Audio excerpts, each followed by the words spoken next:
students some flexibility on what they want to learn. Okay. So let me just finish up. Okay.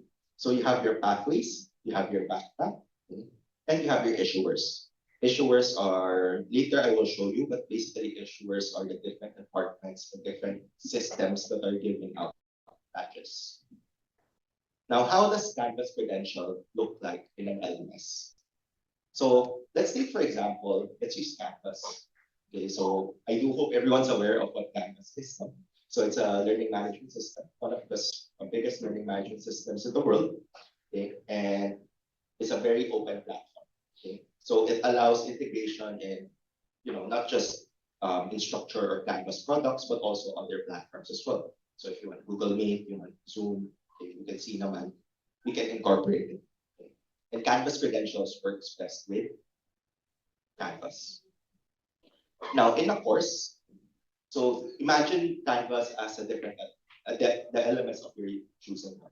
So some of you are using OpenLMS, some are using Blackboard. Credentials can be incorporated. And as a student, I can see my goals under credentials. So here, I can see the different badges that I can accomplish or I can attain in this course. And the great thing about this, working in Canvas, is the fact that each requirement can be tied to a specific assignment. Okay. So as a student, I can see, okay, this course has these badges. Okay, which one do I want to attain?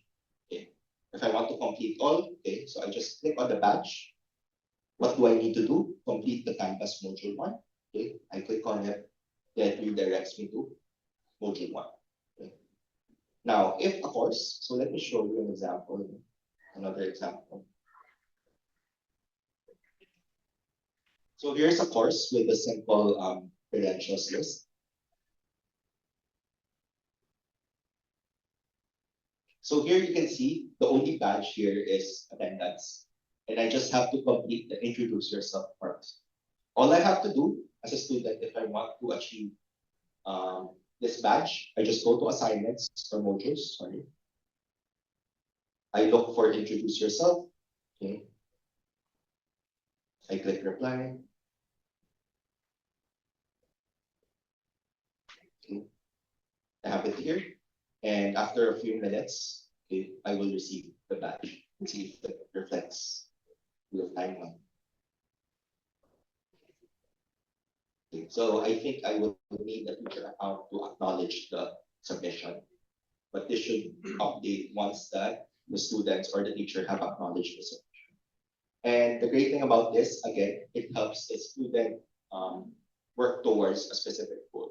So for example, in a course, okay, you can have multiple badges that, for example, you want your course to specialize in communication, specialize in education, you can input in Canvas or your LMS of choosing the different subject matter, then have badges as a way to guide your students on what they need to learn to achieve a certain mastery for that specialization. Now, let's take a look at Canvas credentials in the teacher environment. Okay, so I think this is important also for our admins and our instructors. So this is an instructor view or an instructor's view. So as an instructor, there are several benefits to having credentials. So aside from creating specializations or creating tailor-fitted learning paths for your students, you're also able to use credentials as a means to motivate your students. So one of the key factors in Canvas credentials is the leaderboard feature. The leaderboard feature will allow you to gamify or at least create a sense of urgency among the students. You would want your students to compete in a friendly competition. Who can earn the most badge? Okay? It allows, not just for them to accomplish that goal, but also ensure that the students are learning as the progress or the process goes on.